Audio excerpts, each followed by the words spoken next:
All right, hello, thank you for joining me.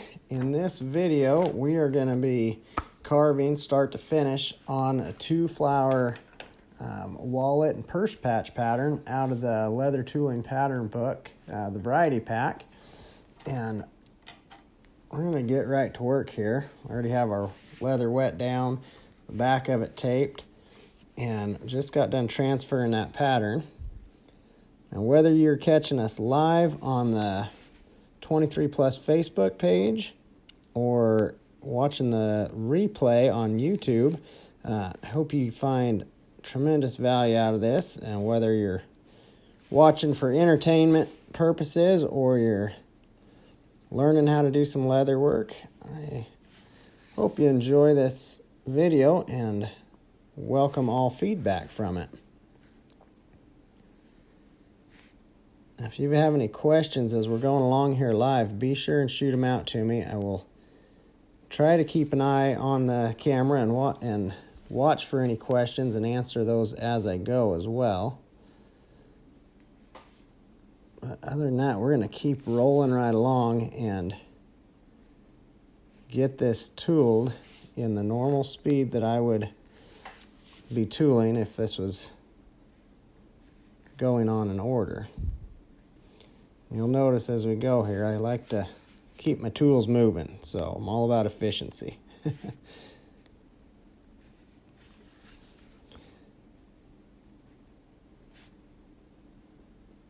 I'd like to invite you to be sure and hit the like, subscribe, notification, all those cool buttons. They, no matter where they're at on your screen, but that way you never miss a chance to catch us live here when we do jump on and do these, or if you're watching on YouTube, that way you get notified every time we post a new video. We had talked we're going to start hitting these videos a lot harder, doing a lot more of them, especially right now when people are maybe in need of a little extra something to do. Being as when this is going on here, some people are home from school and work and everything else, some of the coronavirus stuff. So be sure to share out if you know of anybody else that might find interest in what we're doing here or get some value from it.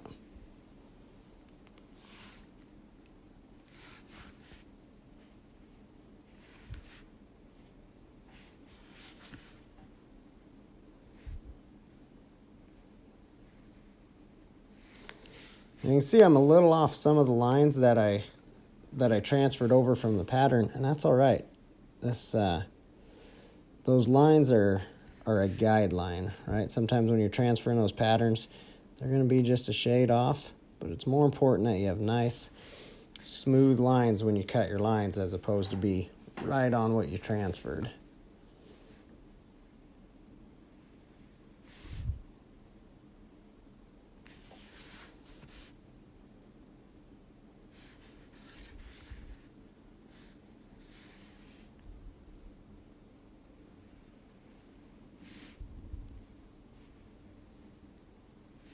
This pattern is going to fit most of your checkbook patterns or wallet, like roper style wallet patterns. This pattern is going to fit right in there. It'll also work really good for patches that go on purses, like a purse flap. I've used them also in day planners, and book covers, Bible covers, that sort of thing. So a lot of versatility with this 2-flower pattern.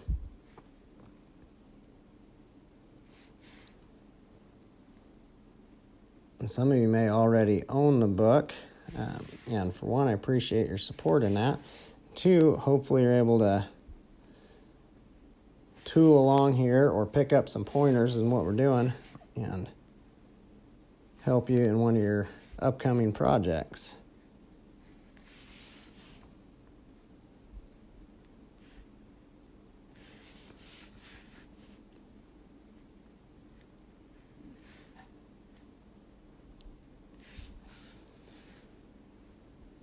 you'll notice a smaller piece of leather like this, I'm constantly turning that and rolling it around where I'm pulling those lines towards me, keeping things moving. Belts or bigger pieces that are a little more cumbersome, I don't spin around near as often. I'll work all the way down one way, then I'll turn it around and work down the other way, just to save a lot of time spinning that around. But a little piece like that spins pretty quick. Okay, throw our trusty weight down here. I'm going to go right on beveling with my the XX steep checkered bevel here.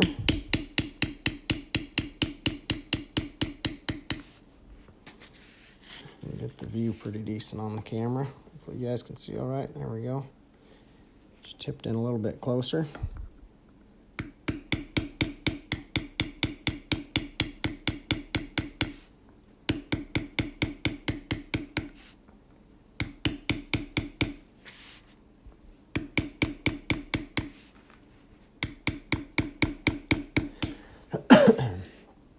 Good evening again. If you're catching us live, we appreciate you jumping on here.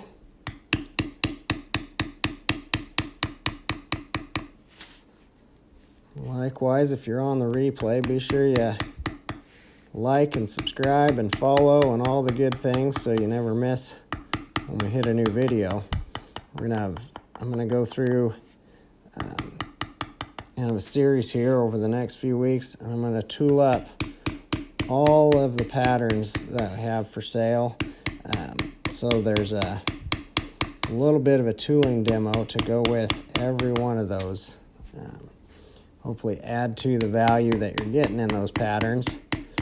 You know, in the pattern book, the variety book where this pattern has come out of, book that has that cover to it.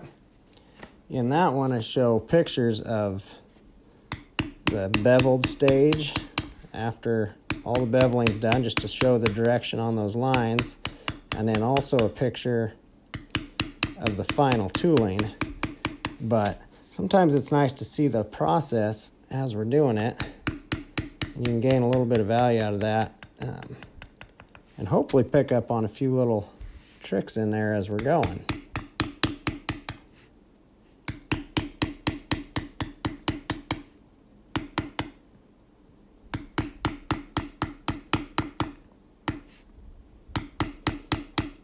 Again, if you have any questions, be sure and shoot those questions out to me. I will try to answer those as we're live here. Also, I will keep an eye on these videos in the near future here and try to catch any comments that come in within the next day or two. If it's past then and you're on Facebook, be sure and try to tag me in the comments so I don't miss that.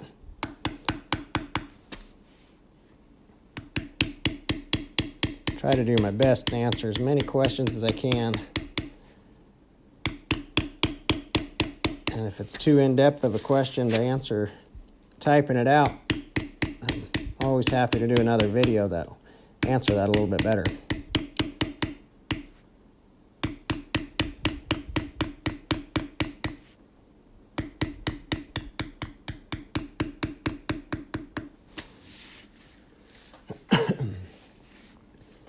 You'll notice as I'm beveling, sometimes I'll go back over the line that I just beveled. And there's no limit as to how many times you go over a line.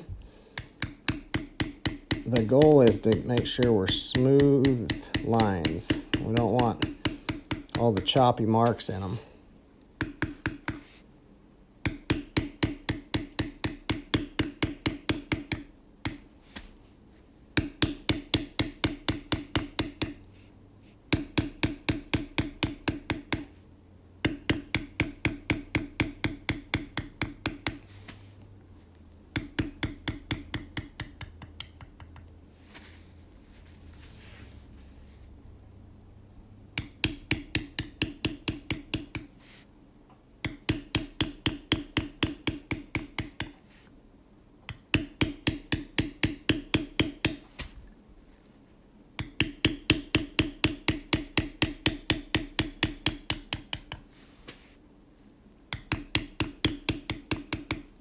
You'll notice there I come part way on that line, and then I stop. So I'm going to wait till I turn that around so I can reach some of these lines a little bit better from the other side. I want to be able to see what I'm hitting with that bevel, and I don't want to be hitting in a blind spot because I don't want to run the risk of running that bevel up over top of a line that I actually don't want beveled.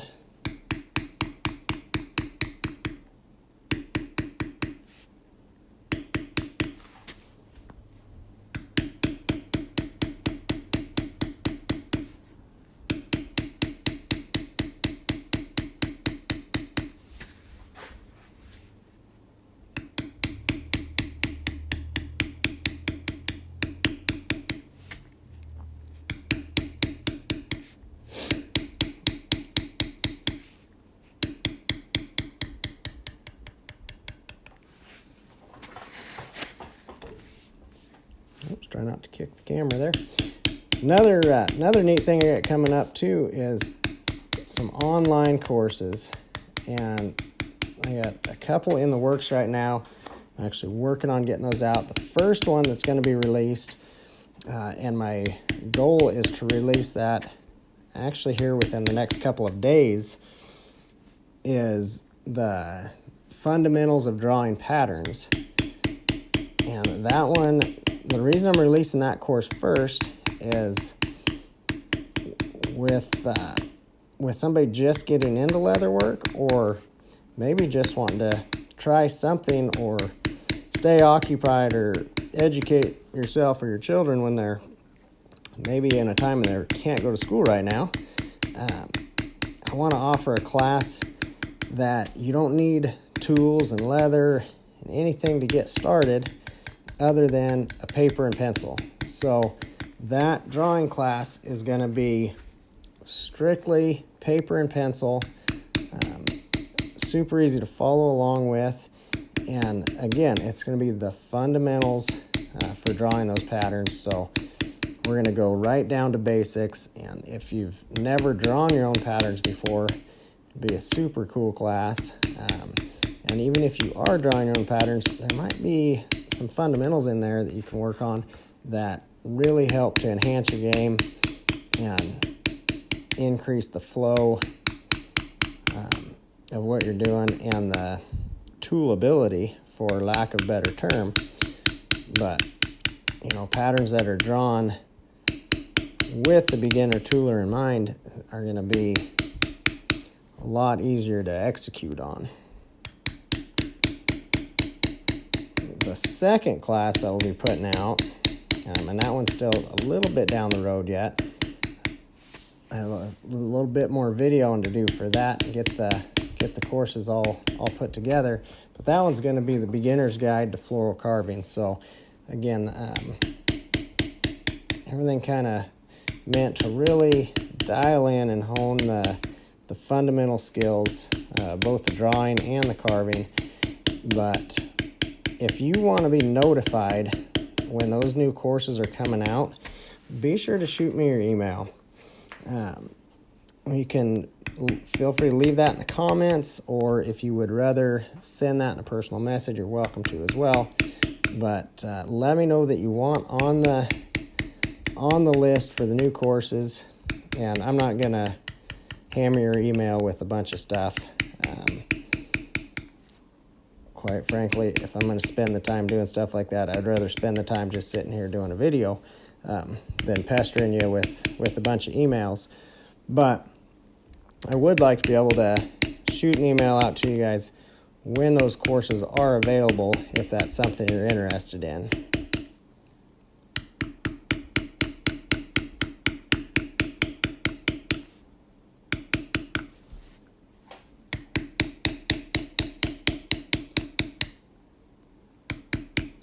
In the meantime, if you guys have any of the patterns that you've got from me already off the website, stay tuned, because we're going to work through every single one of them, starting here on Facebook Live, and then those will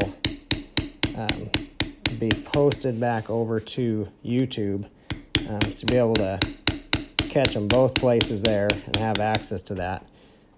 If you need a reference as you're tooling through some of your projects.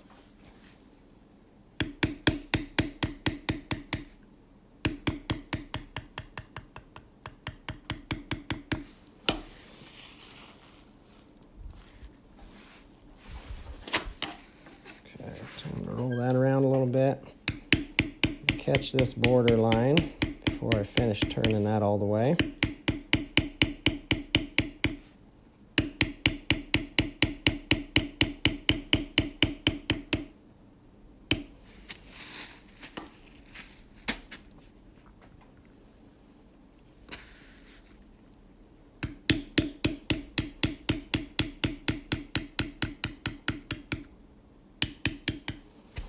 One tip to kind of notice here too, with this new camera angle, you have a pretty good view of it, which, by the way, if you're enjoying the new camera angle, hit the like button or shoot a thumbs up or one of the hearts out there.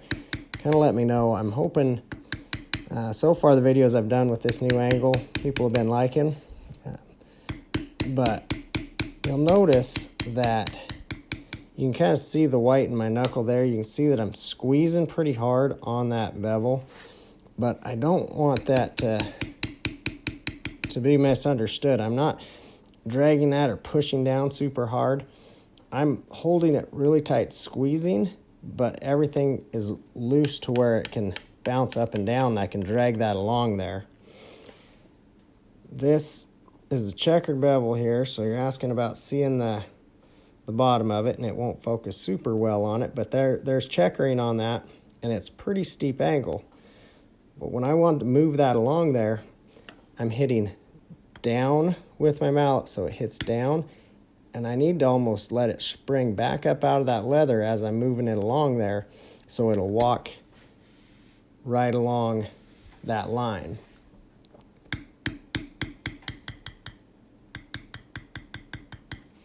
So just know when you see me squeezing that hard, it's squeezing on the tool, but it's still allowing that to bounce up and down. It almost acts as a spring to help pop back up out of there.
As you're working through your projects too, always want to be striving to get better, right? So work on beveling both directions, meaning right to left and then also left to right. Now, the reason being, one's going to feel way more comfortable than the other. For me, going right to left, I'm a lot smoother with and get a lot better line. But sometimes it's very beneficial to be able to go both directions.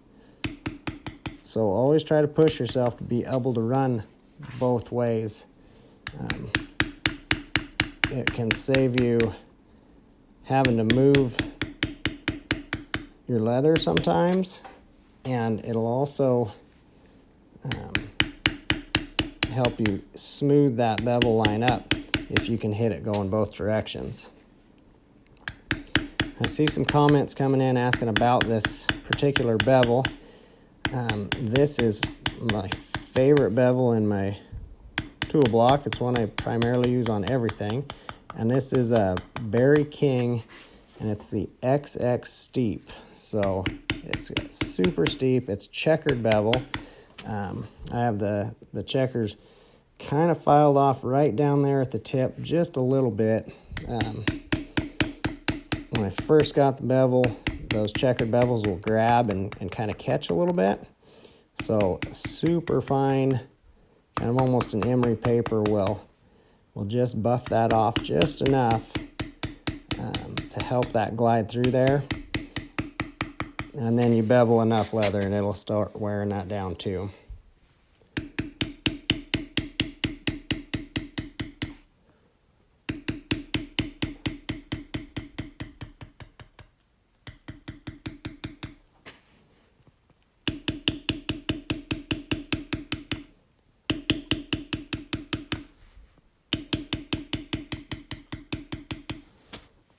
We're getting down there, getting almost all of our lines beveled in this pattern.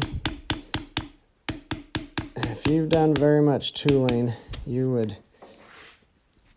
agree with me, I'm sure, that beveling is going to be the most time-consuming part of your tooling project, aside from your construction on some things. But the actual tooling itself, beveling can take a long time.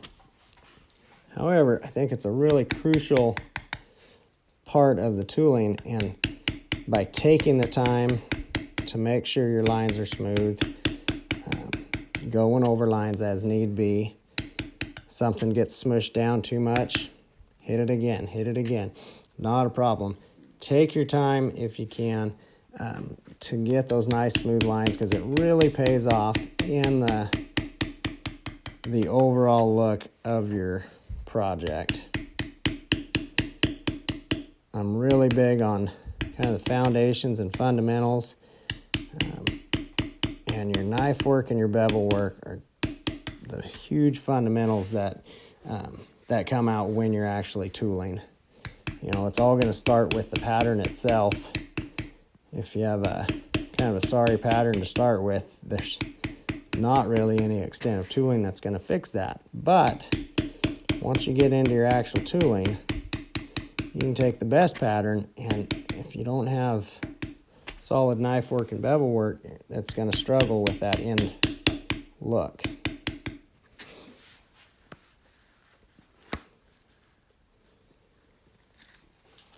I see a question coming in about my swivel knife, and the swivel knife that I use. The one that I just used on this was actually a leather Wrangler's, and I do enjoy that knife. I just got it this last fall, and it's been a great knife. Has a really nice blade on it. Holds a pretty dang good edge and has really good action in the swivel in it as well.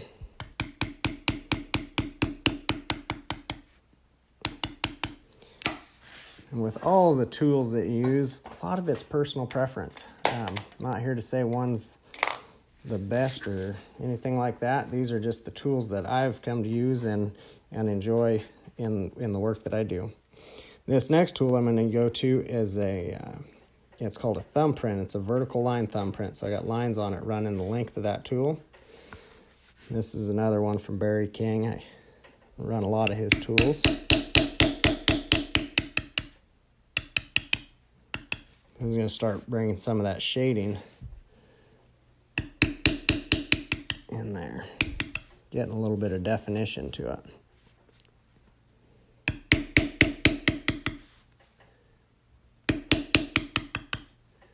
You see, I run that right out on the edges there, but I run that almost like I do a bevel.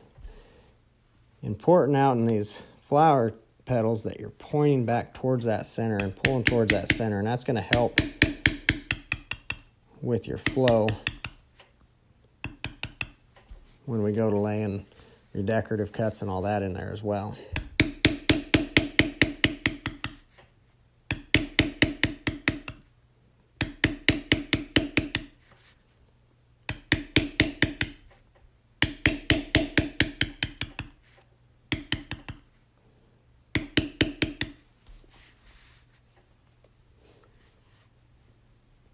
I'd be curious to know if you're watching this video right now, and if you happen to caught it live.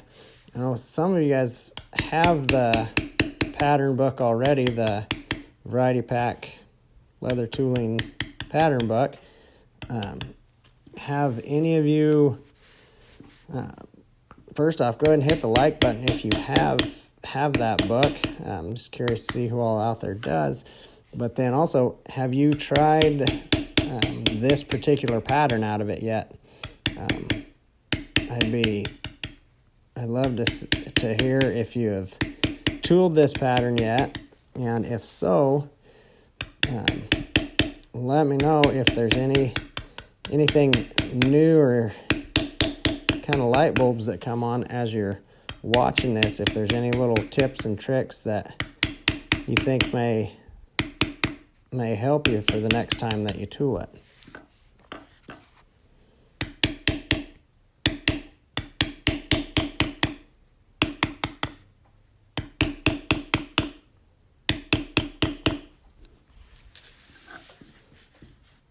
Make sure I stay in the camera angle for you there.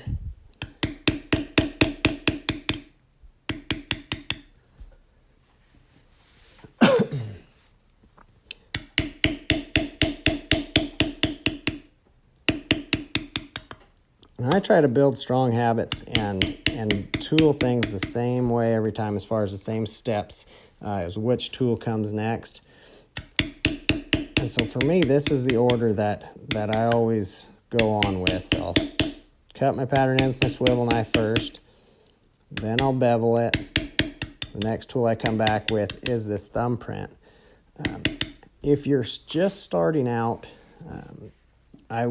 one thing I can recommend that's maybe a little bit easier to see, which we'll actually do this in the beginner's guide to floral carving course, but after beveling, coming in and doing the backgrounds, and that will help differentiate the foreground from the background. If you haven't been tooling very long, or if you weren't the one drawing the pattern, sometimes it's really hard to see what's foreground and what's background. So after beveling in the beginner's guide, I actually have you go through and do the backgrounds right after beveling, and that just helps clear things up a little bit. We're obviously not doing that on this pattern here because habits are set in pretty well, and I kind of do things the same way every time. But that's just a little tip that may help you if you're more towards the beginning stages of your leather tooling.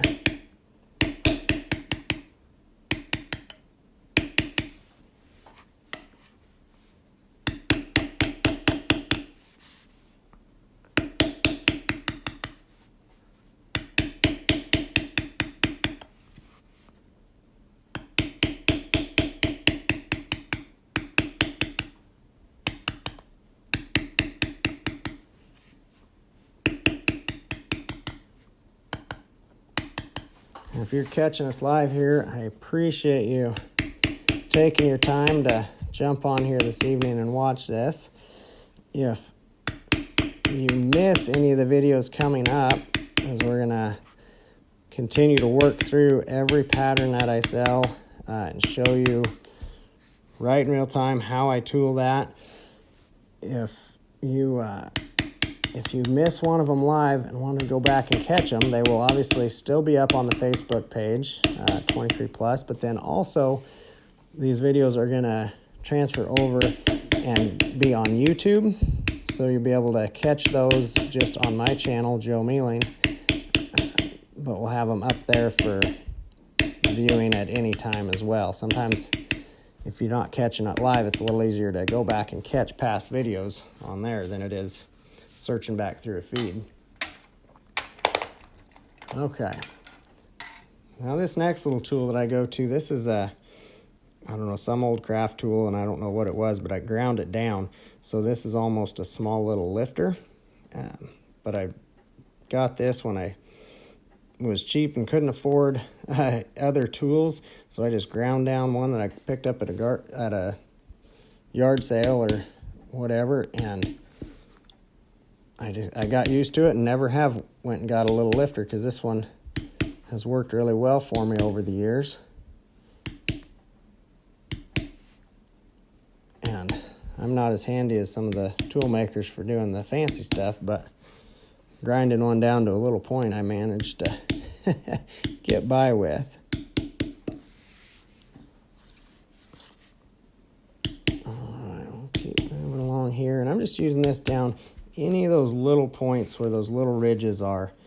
I like using this tool. If you don't have one, not the end of the world. You don't have to do that. It's just one of those little things. Another thing, if you have a stylus though, kind of improvise a little bit. You can almost do it by hand and get a little bit of the same effect. Not quite to the extent that I do with that little tool, but it helps a bit. So just a little improvising tool you can do there if you want to get that look but don't have a cool little ground up tool.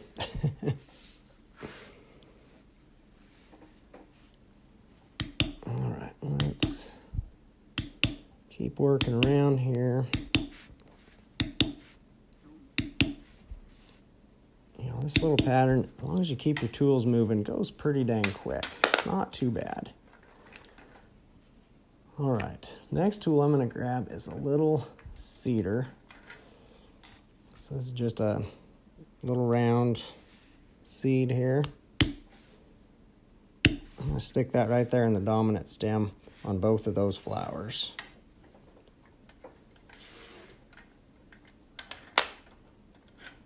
Now, this is a little small mule's foot. This one also one of berries.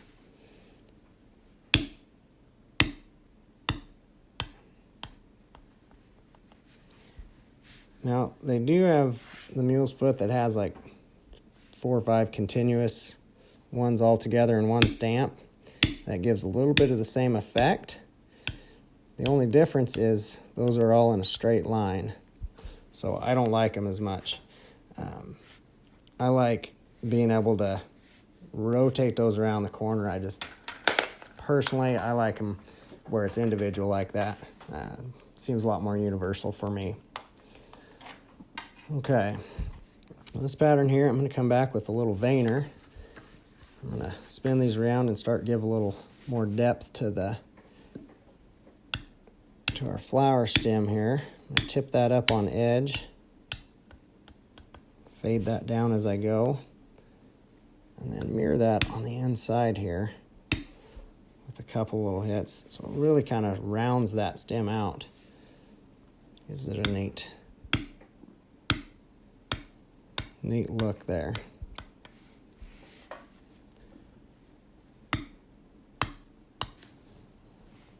Okay. Now, next tool. This is it's actually a round face bevel. You could use a lifter in this spot here, but I've gone to using this round face bevel that I really like. Use it in these bigger curves, and it just adds a lot of depth there. Thank you guys. I appreciate the thumbs up coming in there, or the likes. That is always encouraging to see you guys are actually liking what we're doing, getting some value out of it, whether it's tooling tips or just the entertainment of watching it, how it's done. There's so many people that just have never seen the leather tooling process, so I invite you to follow along here next few weeks as I really go through a lot of different patterns, and hopefully you can see a lot there as well.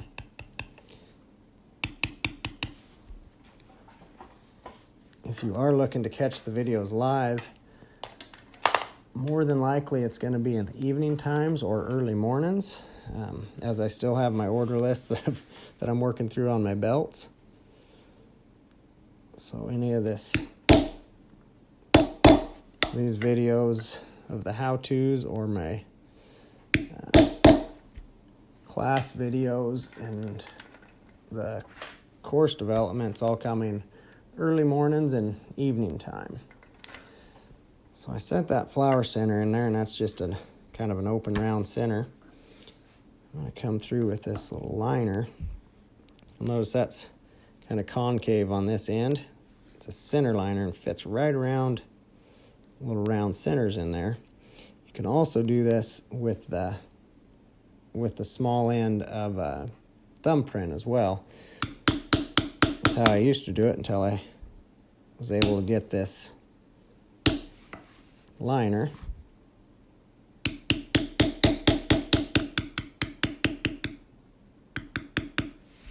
It gets down the center of that petal there. Brings a little more depth to it.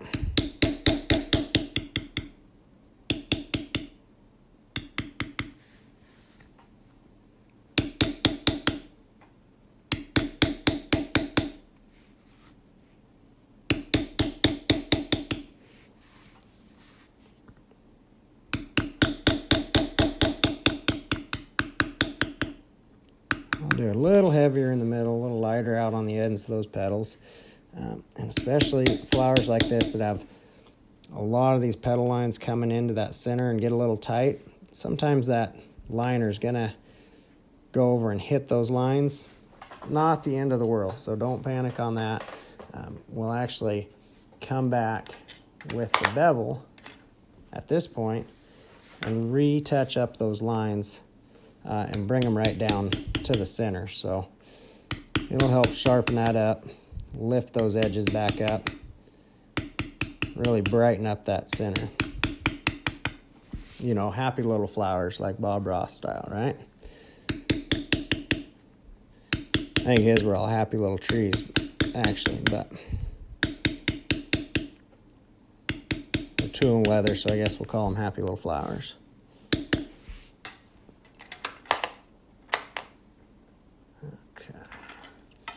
I'm going to come back with that center and just retouch that center on each one of those and bring that crispness back to them. So we're coming along, looking pretty good. Right now, these next two tools are the ones that I'll go back and forth on in my order. I go both ways on this. I'm going to just go ahead and go with the bar grounder for right now. And sometimes I'll do my decorative cuts first and then my bar grounder. Sometimes I'll run my bar grounder and then my decorative cuts. Either one doesn't matter to me. They both have to get done right there at the end for the order that I tool in. Again, if you take the tip of doing your backgrounds right after your beveling, you'd already be done with this step. But if not, then this is when I do it. A lot of times my deciding factor on whether I'm going to bar ground and then do my decorative cuts, or I'm going to do my decorative cuts and then bar ground, is the moisture content in my leather. You notice I haven't gone back and re-wet this leather since we've been tooling. I had it wet down to start with, and we've been rolling right along. It's a small enough piece. There's plenty of moisture content holding in there. I'm still getting really good color out of my tools. When I hit those impressions, that burnishing effect still bringing those darker colors, which is, you know, like you can see that really nice dark around that flower center and out in those ends of those petals. That burnishing is coming from the moisture content in the leather when I strike my tools down. And if you ran your swivel knife before, you'll know that too dry of leather makes it really hard to get those cuts in. They won't go as deep, and they won't be as smooth and fluid. So if my leather's starting to get towards the dry side, but I have just enough moisture in it to do my decorative cuts, I'll run my decorative cuts first and then come back and bar ground, because I don't need as much moisture in my leather to do my bar grounding. But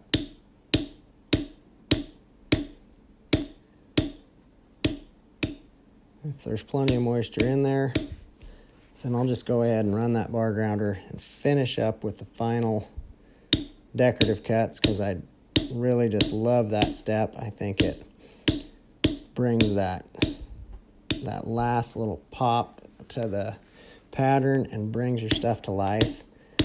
So I kind of enjoy that being the last step. It's kind of like just that satisfaction step of getting that in there at the end, transforming it.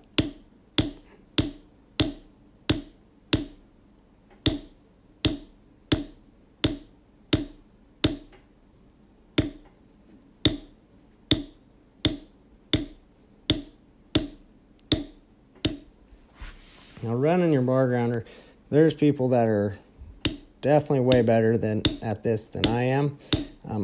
I don't claim to be the best at really any of this. I'm just not afraid to share what I do know, and hopefully some of it helps you. But a couple things to note when I'm bar grounding. Like, ideally, if you wanted everything to be super top of the line contest piece type of quality through your project, you'd want to make sure and be rotating between the sizes of the number of seeds that you have. These will come with like 3, 5, 7, 9 seeds across there, and you want them all go in the same direction throughout your whole project. And if you run out of room going one direction, you would have to size down to fit those seeds in there. For me, that takes a lot of extra time to do and make that super perfect. I don't go to quite that much detail, honestly, strictly for the fact that I have to keep my efficiency up.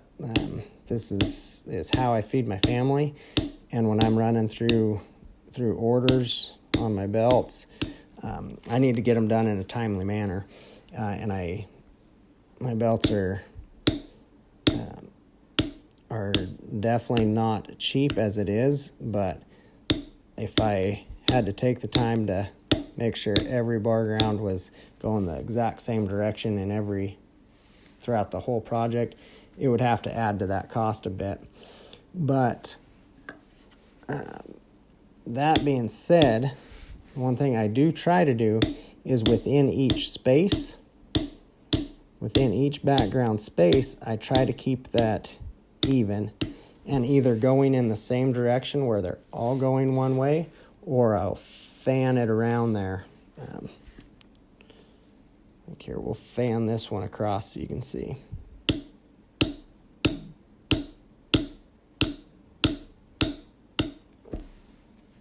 So it gives kind of that even fan out across there. We're not just turning that in different directions and trying to pack it down and mat it down all over the place. There are backgrounders that are called a matte backgrounding tool, where you do just push everything down essentially, and you can kind of overlap there as long as you're doing it evenly and not getting some hard lines across there. But for this tool called an actual bar grounder, this is more how you would want to run that. So we're looking pretty good there. Looks like I forgot one line here. I need where'd it go? Here it is. Pull this one across. That bevel in there.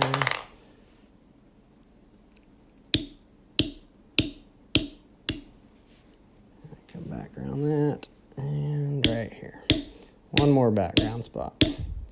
Sometimes it's easy to miss those background spots too. You gotta, once you work your way through a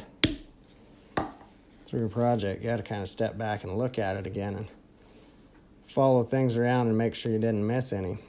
But now that we have that backgrounding done, I'm going to grab our swivel knife back, and we'll finish off with our decorative cuts and bring this piece to a close. But we'll start out. Oops, try not to hit the camera with leather.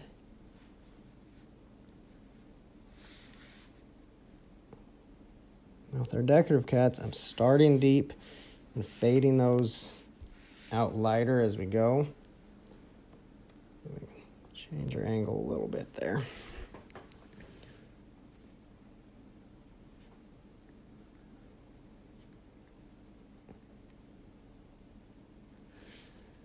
I'm always kind of being mindful of which direction I'm pulling those cuts, like where I'm pulling them to. If you have been through the drawing course with me, we've talked dominant stems before, and kind of that invisible center line that we're always drawing towards. I'm looking towards that in kind of that invisible line as I'm running those decorative cuts as well, which if you've been through any of those classes with me, you kind of understand that. If not, and you're thinking about taking the fundamentals of drawing patterns, that'll make a whole lot more sense once you roll through there. And we'll, even through that class, we'll refer back to some actual tooling finished products so you can see what it is we're drawing. You know, some people talk about,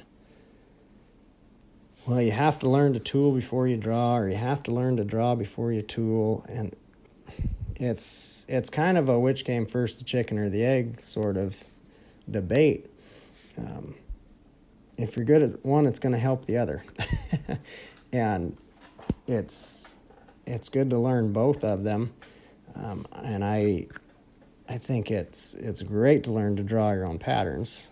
Obviously, I teach that, and I do that myself, and I endorse that. I also sell patterns as well, and I think that's great to tool other people's patterns, especially as you're learning, and if you don't draw your own patterns yet, because it's hard to learn to tool at the same time you're learning to draw. Yeah, simply because you don't know yet how to draw those patterns to where they look really good once they're tooled. And I kind of always relate that to like learning to rope and training a rope horse. It's great to train your own horse, and it's great to learn to rope. It's really hard to do both at the same time because you don't know what to teach them yet.